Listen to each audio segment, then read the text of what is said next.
Oh, hello there, welcome back. It's been a hot minute in between videos. Apologies for that. We have been very, very busy with other things. The biggest thing, we sold our cafe. Yeah, the coffee shop's no more.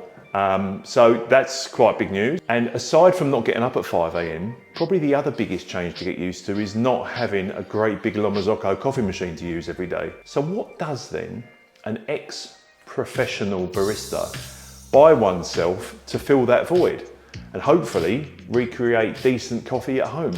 Well, you could do a lot worse than these two. The Rancilio Silvia Pro X and his little mate, the Rancilio Stile, are a very good choice. But hang around till the end because this machine does come with a couple of little quirks. You might call them problems, and if you encounter them at home as well, I can show you how to fix them. I always thought I'd like to buy a La Marzocco GS3 or maybe a Linear Mini, but our budget didn't allow for that. They're bloody expensive. But that's not to say I didn't have a decent budget. I had about 4,000 Australian dollars to play with. These two come as a bundle at the moment from the legends at alternativebrewing.com.au.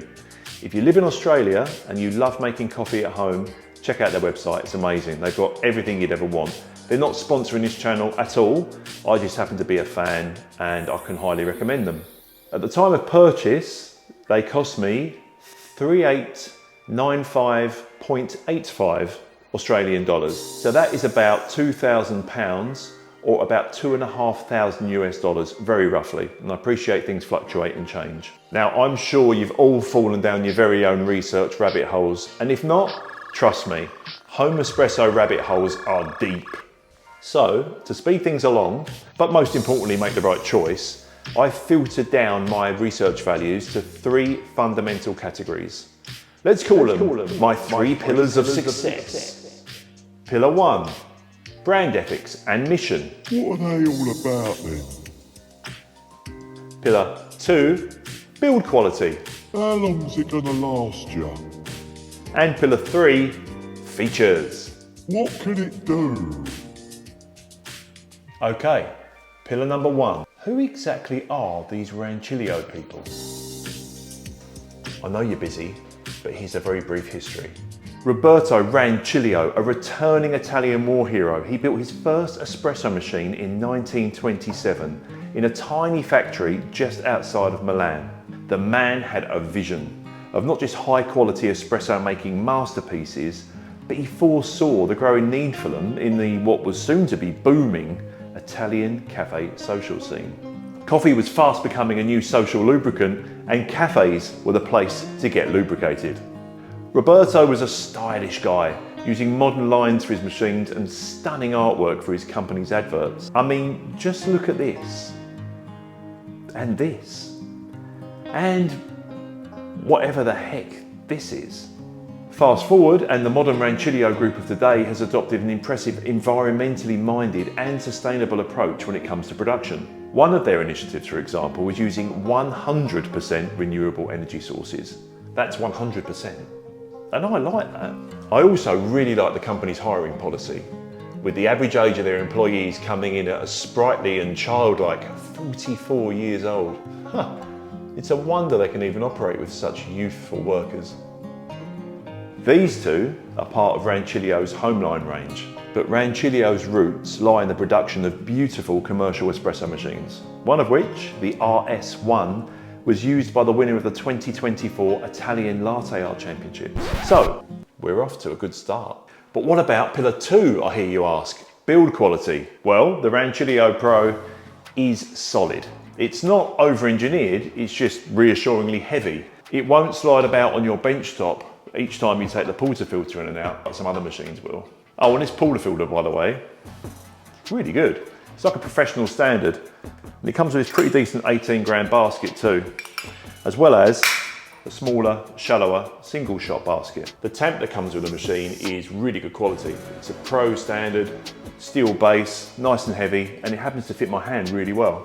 This steam wand steams milk very quickly and very well. It's only got a small finger grip here, but you often find that on commercial machines too. And the water spout looks the part, but more on that later. Looks wise, I think it's kind of stylish. It's not a classic head turner, but there's something about it. But look, it's Italian, it's made in Milan. How could it not be stylish? And these rocker switches and their layout, they kind of remind me a little bit of the La Marzocco Linear Classic, and that's about as much La Marzocco as I can afford at the moment. For such a solid machine though, it has quite a small footprint and it should fit under most kitchen cupboards. So, a tick for build quality. On to pillar 3, features. Well, there's some good ones. Exclusive to the Silvia Pro X model is this new digital display. And by using the brew button below, you can navigate into the menu and change settings like brew temperature, steam temperature. You can adjust the soft infusion settings, and you can also set a time for the machine to come on in the morning, but you can only do that once. It doesn't remember that, which is weird. Another good feature is this isolator switch here for the steam boiler. You can turn it off and just run the machine as an espresso machine. Literally just make an espresso. It will switch off the hot water spout and the steam one. It's really good for saving some power and speeding up the warm-up time in the morning when you first switch the machine on.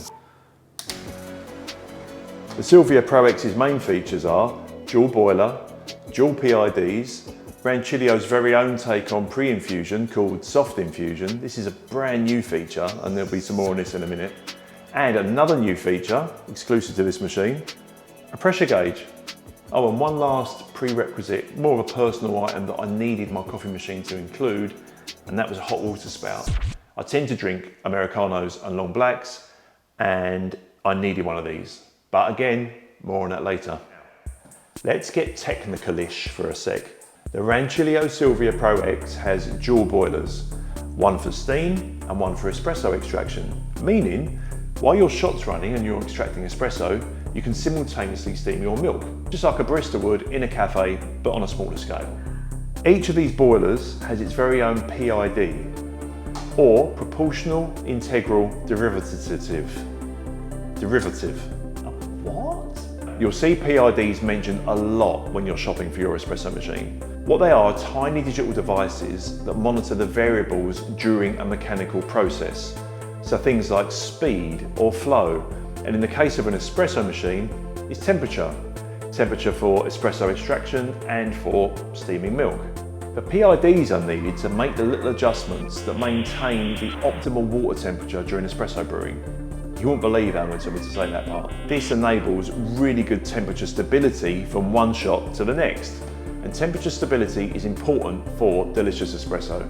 Now, despite these fairly advanced features, the old Silvia Pro X model is a manual and not an automatic or programmable machine. What does that mean? Well, when you start the extraction, you do it manually.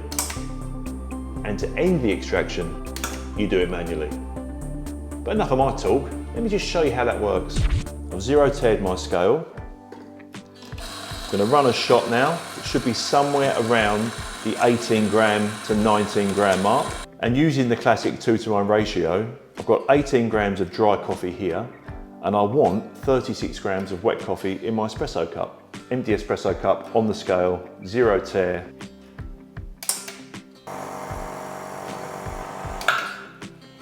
Okay, that was 18 grams of coffee dry in the basket, and I ran my espresso shot at an extraction weight of 36.3 grams. There's always a couple of second variation between when you stop and when the pour actually finishes. Boy, that's nice. That's nice. The shot time ended up being 22 seconds. So we've set the benchmark there. You could, if you were feeling cheeky, eliminate the scale for the next few shots, especially the same day or next couple of days if the weather's not changing too dramatically and the grind's kind of stable. You know now that for 22 seconds, you're going to get that volume of coffee out of your espresso machine. I kind of enjoy brewing coffee this way. It's old school, a little bit lo-fi. You have to watch the shot, make sure it looks okay, you have to watch the shot time, and you have to watch the weight. It can be a little bit much for this 40-something brain at 6 AM, but that's where the scales come in. They can eliminate some of that for you. Whoa. I've lived with this machine, it's been part of my life now for 3 months or so, and there's definitely a couple of things that niggle me about it. The first thing is how long it takes the whole machine to warm up. And by whole machine, I mean brew temperature and steam temperature. The brew temperature, I've got it set for 94 degrees Celsius. It takes about 5 or 6 minutes to achieve that on a normal temperature day. Even when it's slightly colder, it's fairly quick. But the steam boiler, whew, does he take his sweet time. It can be up to 12 minutes on a cold day to get up to temperature. I'm not particularly impatient, I don't think, but when you want to get going, you've really got to plan ahead, i.e. get out of bed, run down, turn the coffee machine on, do the other things you've got to do before you make your coffee. That's fine. The second thing is, as I mentioned before, I drink long blacks or Americanos, and therefore I need hot water. Using the hot water spout puts such a drain on the steam boiler that you therefore can't make your partner her milk-based coffee because you're still waiting for it to warm up from when you used it for your water. That noise is the steam boiler filling back up again, and that fresh cold water will take a couple of minutes to reheat. You'll see this light will start flashing right on cue, and then we just have to wait. This can sometimes take quite a few minutes to heat up again. Look, they're small problems, minor things. Still flashing. Still flashing. Oh, I thought it'd stop then. It's fine. These are very much first, oh there you go, it stopped. But what I found is letting the machine warm up for 30 minutes or so prior to using it is ideal. It becomes a lot more efficient and the wait times in between the various boilers warming up really does reduce. The soft infusion feature on this coffee machine is an interesting one. Its cousin, pre-infusion, is quite a common feature found on most good coffee machines. Our commercial La Marzocco Linea PB did that under pressure. It would pressurise the water and infuse it prior to extraction. And this one's different. It does it at atmospheric pressure. So water creeps out of the group head into the puck before the pressurised water begins to extract the espresso. I've heard various reasons for why this is a thing. They vary from cooling the puck down and avoiding the top of the coffee puck being grilled, through to just wetting it and allowing the pressurised water that comes later to travel through it easier and therefore maximise flavour extraction. And I must say, having it set on this machine, the espresso's got a sweeter and somewhat more complex flavour than if you don't use it. But I don't really know why. If you know out there and you're not telling me, can you let me know? Put it down in the comments. I'd love to know what your thoughts are on this. The length of time for the soft infusion can be programmed using the digital display here, from 1 second up to 6 seconds. I've got mine currently set at 4, and it seems to work really well. Oh, one last thing, this drip tray. I have read some complaints online about how fiddly it is to remove and empty, and it was a worry before buying this machine, but honestly, I haven't personally found it as big of a deal as I thought I would. The drip tray does have this, let's call it a quirky height adjustment feature though. And at maximum height, I don't want to say it feels a bit janky, but no, it does, it feels a bit janky. This drip tray is definitely an analog and lo-fi feature. However, the water tank isn't. It's a good size, it doesn't require filling up too often, and when it is low, it warns you on the screen with H2O. That's a good feature. Okay, having covered all of that, the bottom line is this. The Rancilio Silvia Pro X espresso machine absolutely does produce delicious and beautiful espresso.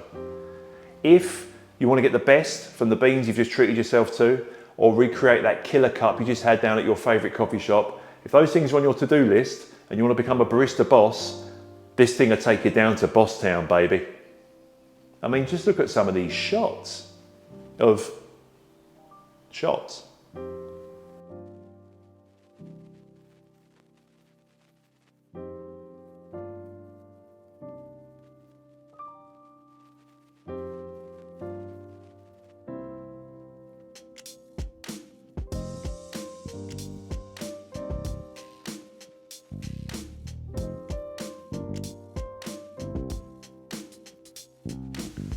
But I had 1 or 2 problems with this machine. Now look, these are made in Italy. I live in Sydney. That's a long way to come via truck and ship and truck again and maybe a train. And from what I understand, Some of the more common bugs that people experience with these are occasionally caused through transporting them, like my first issue. The damn hot water spout not working. Can you believe it? One of the things I actually really wanted to work kind of didn't, first of all. And it turns out that bouncing about in the back of a truck really doesn't help the solenoid valve that's located just here under the lid. The solenoid valve is the on-off switch for the water, and they can sometimes stick. The solution is removing the lid, removing the solenoid valve, sliding the valve out and cleaning it. But luckily, I tapped mine with a spanner and it started working again. Now, I don't want to over-dramatise the problem situation with this coffee machine. The second problem was actually my fault. In order to fix the first problem, I had to take the water tank out. And in doing that and removing the 3 clear plastic pipes that are in there, I managed to fill the water sensor pipe with water. Can't ask me how. It should only ever have air in it. If there's water in there, the machine thinks that it's run out of water a lot sooner than it really has. So your tank could be 3/4 full and it's telling you to fill it up. So I was finding I was running low and the H2O light was coming up after making maybe 2 shots of espresso. And that's not right. Took the pipe off, cleared the water out, put it back in, ensuring there was no water in it. It's been fine ever since. Anyway, I hope you get something from that, because those 2 problems were quite annoying at the time. And when you've got something new and that you're excited about using and it has these niggly little problems, it really gets you down. And if you've had problems with your Rancilio, maybe other ones, different ones that I'm yet to experience, let me know in the comments. And that is about it. My Rancilio Silvia Pro X origin story. What do you think?